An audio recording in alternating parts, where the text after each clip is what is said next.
Subscribe कीजिए मेरे गुल किचन चैनल को, साथ दिए गए बेल बटन को क्लिक कीजिए वीडियो देखने के लिए सबसे पहले। बिस्मिल्लाहिर्रहमानिर्रहीम, अस्सलाम वालेकुम। गुल किचन में आज हम बनाने वाले हैं बहुत ही मज़े की बनारसी सेवइयाँ। बनारसी सेवइयों की रेसिपी मैंने आपको पहले भी दी हुई है, और लेकिन आज जो बनारसी सेवइयाँ मैं बना रही हूँ नए तरीके से बनाऊँगी और इसे हम कबाब के साथ बनाएंगे। इसके लिए हमें इन तमाम चीज़ों की ज़रूरत होगी। सबसे पहले हमने क्या करना है, देगची में हमने ये दूध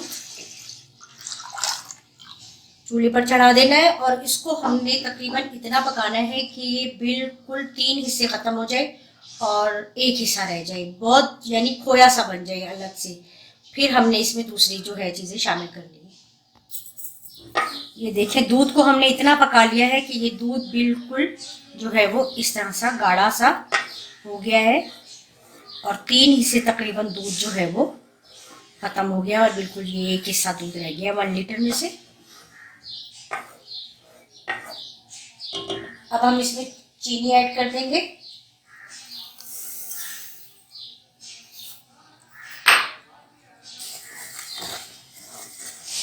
ये चूंकि किमाम के साथ बन रही है इसलिए इसका पहले हम किमाम तैयार करेंगे दूध और चीनी का, और चीनी इसमें इसीलिए ज़्यादा चाहिए होती है।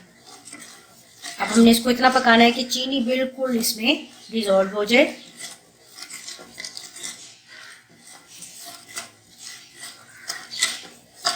और ये ज़्यादा पतला भी ना रहे और बहुत ज़्यादा गाढ़ा भी ना हो।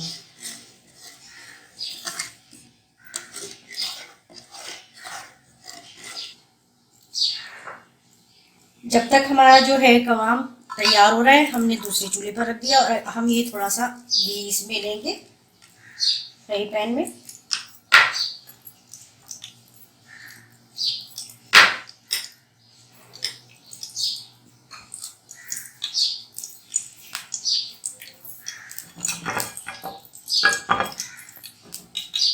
और इसमें हम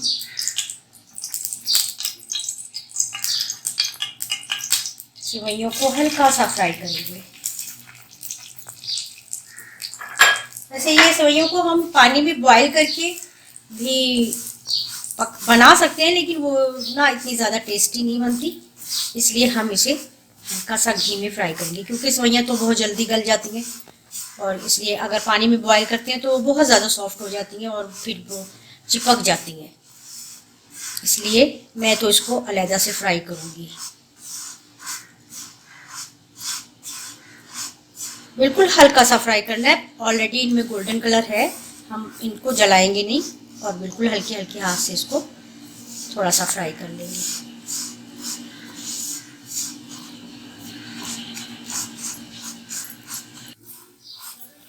ये देखिए सेवइयाँ भी हमारी बिल्कुल तैयार हो गई है, बहुत अच्छी से मैंने भून ली, अच्छी सी खुशबू आ रही है मज़े की।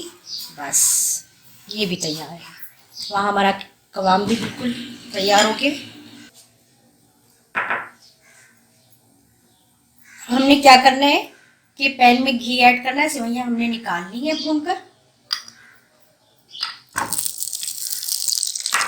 अच्छा, इस रेसिपी में घी ज़्यादा ही होता है यूज़। अक्सर पहले भी बनारसी सेवइयों की रेसिपी मैंने दी थी तो कमेंट्स आते थे या क्वेश्चन होता था कि आप घी इतना क्यों यूज़ किया है, घी क्यों इतना डाला है इसमें। तो बाज़ रेसिपीज़ ऐसी होती हैं, जैसे कि बाज़ मिठाइयाँ ऐसी होती हैं कि जिसमें घी ज़्यादा होता है। इसी तरह से बाज़ सेवइयों की रेसिपी, हलवे की रेसिपी, इसमें भी घी अक्सर ज़्यादा ही शामिल करते हैं, तो इसमें भी घी ज़्यादा ही शामिल होगा, लेकिन मैं इसमें से थोड़ा सा निकाल लूँगी। और अगर आप भी घी को ज़्यादा लाइक नहीं करते तो आप कम घी यूज़ करें। ये देखिए मैंने इतना घी तकरीबन निकाल लिया, लेकिन अगर मुझे ज़रूरत पड़ेगी तो मैं इसमें से शामिल कर सकती हूँ, लेकिन अदरवाइज़ मैंने इतना घी इसमें से निकाल दिया। अब हमने क्या करना है कि खोया जो है वो इसमें ऐड करना है धीमी आंच पर। बिस्मिल्लाह। और खोए को हमने अच्छी तरह से भूनना है, थोड़ा सा हम बचा लेंगे ऊपर से गार्निश करने के लिए।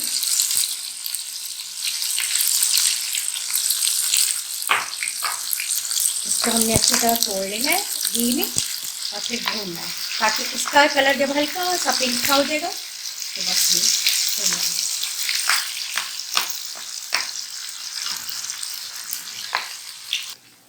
ये देखिए खोए को मैंने अच्छी तरह से तोड़ लिया है, बिल्कुल इसकी जो है वो डलियां नहीं रहनी चाहिए बिल्कुल इसको। और हमने इसको घी में इतनी देर भूनना है कि हल्का सा इसमें हल्का सा ब्राउन कलर आ जाए।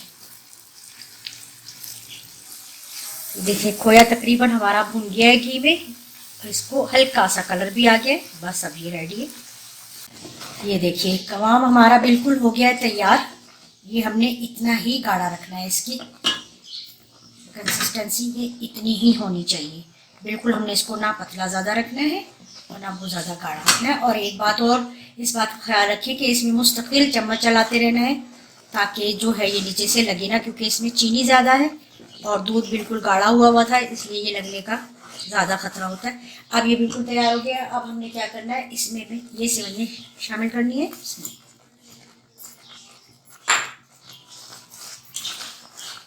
इसको अच्छी तरह से हमने मिला देना है।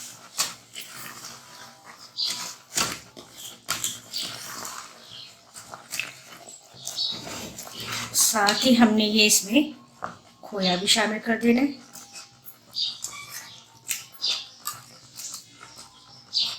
थोड़ा सा घी हम बचा लेंगे क्योंकि हमने इसमें लगाना है थोड़ा सा बघार। इसको अच्छी तरह से हमने मिलाना है।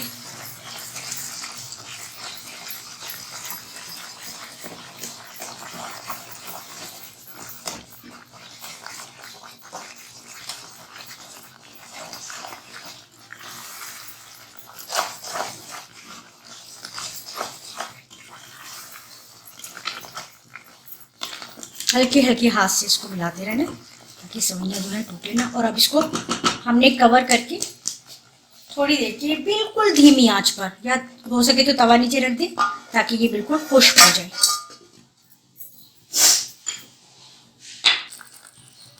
हमने अब इसमें ये फूड कलर भी ऐड, हल्का हल्का हाथ से चलाना है ताकि ये टूटे ना। और बिल्कुल धीमी आंच पर या तवा रखकर अब इसको कवर करके हमने रखना है दोबारा। अच्छा, सेवइयों को हमने दूसरे चूल्हे पर रख दिया है ताकि वो अच्छे से गल जाए, लेकिन थोड़ी सी वो क्रिस्पी रहेंगी क्योंकि हमने उसको फ्राई किया हुआ है। अगर हम बॉयल कर लेते तो वो बिल्कुल नरम हो जाती है, इसलिए मुझे तो फ्राई करके ज़्यादा थोड़ी थोड़ी क्रिस्पी रहती हैं लेकिन अच्छी लगती हैं। अच्छा, ये 4-5 लौंगे और ये इलायची का हमने इसमें बघार लगाना है। घी मैंने और नहीं लिया, उसी में से मैंने बचा लिया था।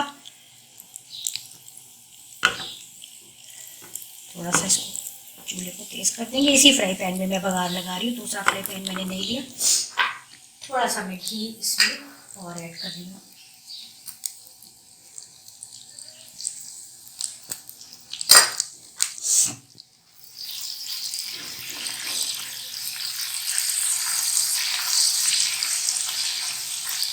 हमने नीचे उसके तवा भी लगा दिया है ताकि वो बिल्कुल जलने ना पाए, क्योंकि उसके लगने का ज़्यादा खतरा होता है। तवा लगा दे तो ज़्यादा बेहतर है।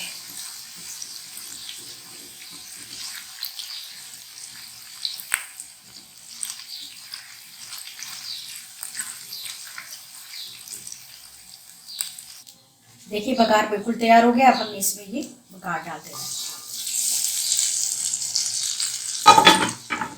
और इसको हमने मिक्स करना है।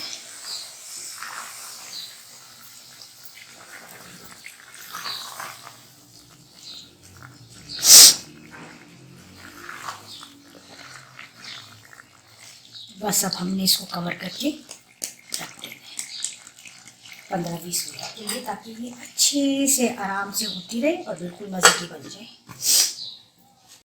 ये देखिए मैंने सेवइयों को रख दिया था ये 15-20 मिनट के लिए। ये बिल्कुल ही खुश्क हो चुकी हैं अब और ये बिल्कुल रेडी है। अब हमने क्या करना है, इसमें थोड़ा सा ये केवड़ा वाटर डालना है और बस चूल्हा बिल्कुल ऑफ। और ये बिल्कुल, अब हमने बड़ी थाली लेनी है स्टील की, इतनी तकरीबन हो या फैली हुई इस तरह की डिश हो, उसमें हमने ये जमा देनी है और ऊपर से हमने इसको गार्निश करना है नींबू के साथ। ये लें जी, ये बनारसी सेवइयां जो हमने आज कबाब के साथ तैयार की हैं और ये भी बहुत टेस्टी, बहुत क्रंची, क्रिस्पी बनी है। इसको खोए के साथ और बादाम, पिस्ता, किशमिश के साथ गार्निश करना है और सर्विंग प्लेट में जब आप निकालें तो आप इसको पीसेस करके, क्योंकि ये जमा दिए जमा देंगे तो बहुत अच्छे से इसके पीस निकल आएंगे। और आप लोग बताइएगा, मुझे ज़रूर फीडबैक दीजिएगा कि आपको ये कैसी लगी। और एक बात मैं और क्लियर कर दूं कि अगर आपको क्रिस्पी क्रंची नहीं बनानी है तो आप पानी बॉईल करें, ज़र्दा कलर उसमें डालें, फूड कलर, और उसमें जब बॉयल हो जाए पानी तो सेवइयों को ऐड करें और फ़ौरन छान लें। उसको ज़्यादा देर बिल्कुल ही फ़ौरन डालते ही छान लेनी है, क्योंकि अगर सेवइयाँ नरम हो जाएंगी तो फिर वो ज़्यादा टेस्टी नहीं बनेंगी और वो गुथ जाएंगी, एकदम से बिल्कुल सॉफ्ट हो जाएंगी और एक दूसरे में ऐसे जुड़ जाएंगी, तो वो मज़ेदार नहीं लगती। अगर आप इस तरीके से बनाएंगे, तो मैंने इस तरीके से बनाई है, मुझे ज़्यादा टेस्टी लगी। उस तरीके से बनाकर मैंने देखी थी लेकिन मुझे इतनी टेस्टी नहीं लगी थी, लेकिन ये बहुत टेस्टी है, आप ज़रूर बनाइएगा।